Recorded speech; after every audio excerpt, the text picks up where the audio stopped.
तेलंगाना में 400 एकड़ के जंगल को रातों रात काट दिया जाता है,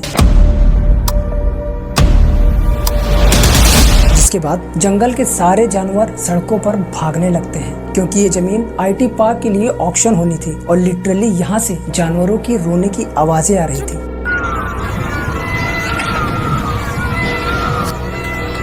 ये 400 एकड़ का एक फॉरेस्ट है जहाँ पर 455 से भी ज्यादा एनिमल्स एंड प्लांट्स की स्पीशीज पाई जाती है। ये घर है उन बेजुबान जानवरों का जो ना तो अपने खिलाफ आवाज उठा सकते हैं और ना ही कुछ कर सकते हैं। इस वीडियो को देखिए दोस्तों, इस वीडियो में किस तरह से जंगली जानवर इंसानों के पास जा रहे हैं और चीख चीख कर कह रहे हैं कि प्लीज हमें बचा लो। वो ऑक्शन करना चाहते हैं, ऑक्शन करके रियल एस्टेट कंपनीज को ये लैंड देना चाहते हैं। रात में आप बुलडोजर क्यों लगा रहे हो? सर यूनिवर्सिटी लैंड है सर, इसमें 400 एकड़ में रातों रात में जेसीबी को निकाल के लाइट लगा के बहुत सारा बड़ा ट्रीज को खराब कर काट के प्लान कर रहे सर। पीकॉक्स है, टॉर्टॉइस है, अनेक बर्ड्स है सर। और इस सारी सिचुएशन के बाद जब हैदराबाद यूनिवर्सिटी के स्टूडेंट्स ने आवाज उठाई तो लिटरली स्टेट पुलिस ने उन पर लाठी चार्ज कर दी। मुर्दाबाद मुर्दाबाद मुर्दाबाद हाय हाय हाय हाय हाय हाय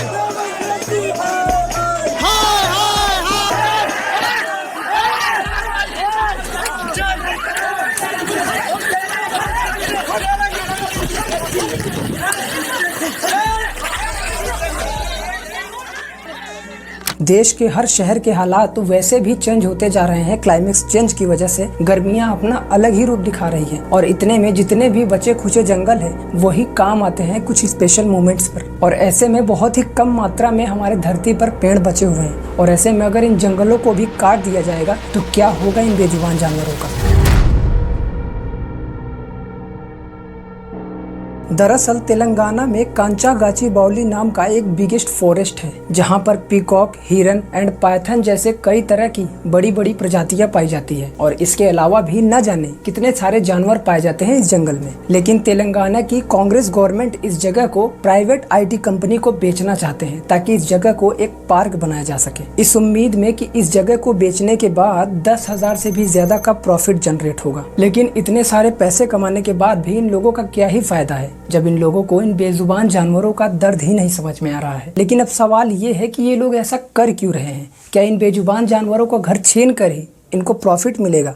तेलंगाना गवर्नमेंट का कहना है कि इस आईटी प्रोजेक्ट से 500 करोड़ रुपए खर्च होंगे, जिसमें 5 लाख से भी ज्यादा जॉब क्रिएट होगी, यानी कि 5 लाख लोगों को रोजगार मिलेगा। चलो एक बार के लिए मान लिया कि आप देश को ग्रो करने के लिए ये बड़ी बड़ी फैक्ट्रियां लगाना चाहते हो, लेकिन इन फैक्ट्रियों को लगाने का भी क्या ही फायदा जिन फैक्ट्रियों को उन बेजुबान जानवरों का घर छीन कर बनाया गया हो। दरअसल ये जो 400 एकड़ की जमीन है ये कभी यूनिवर्सिटी की हुआ करती थी, लेकिन अगर तेलंगाना की हिस्ट्री को देखा जाए तो 1973 में जब तेलंगाना और आंध्र प्रदेश का बंटवारा नहीं हुआ था तो उस समय काफी ज्यादा प्रोटेस्ट चल रहे थे एजुकेशन को लेकर। तो उस समय की प्रधानमंत्री इंदिरा गांधी ने हैदराबाद यूनिवर्सिटी की स्थापना की ताकि इस प्रोटेस्ट को रोका जा सके और इसी के साथ यूनिवर्सिटी को 2300 एकड़ की जमीन देने का वादा किया। लेकिन अफसोस ये जमीन कभी यूनिवर्सिटी के नाम पर किया ही नहीं गया और इन्हीं सभी कारणों की वजह से ये जो 400 एकड़ का जंगल है ये भी इसी तरह विवादों में घिरा रहा है और एक्चुअल में अभी तक तो पता ही नहीं है कि आखिर में ये जमीन है किसकी।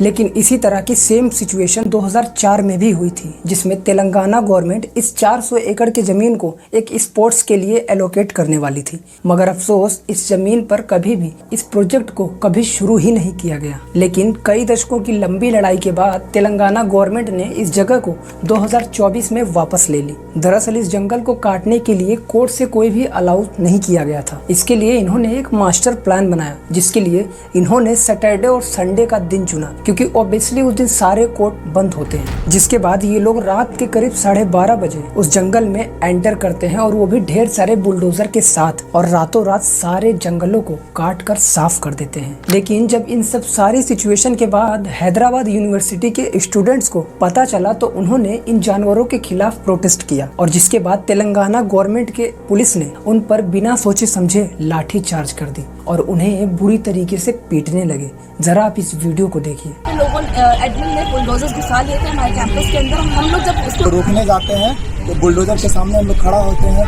तो पुलिस हमारे पे लाठी चार्ज करती है और मुझे लगभग 50 छात्रों को डिटेन कर लिया जाता है।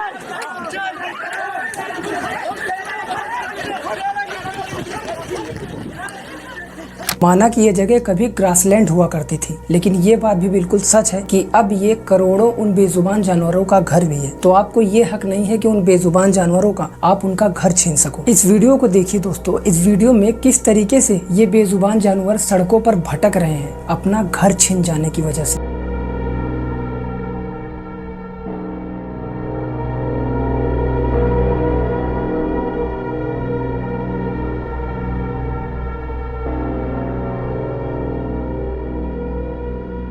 दोस्तों बचपन में मैंने एक कार्टून देखा था जिसका एक सीन मुझे काफी ज्यादा पसंद आया था, जिसमें एक डायलॉग था कि जब इंसानों से उनका घर छीना जाएगा तब उनको अपने घर की कीमत पता चलेगी।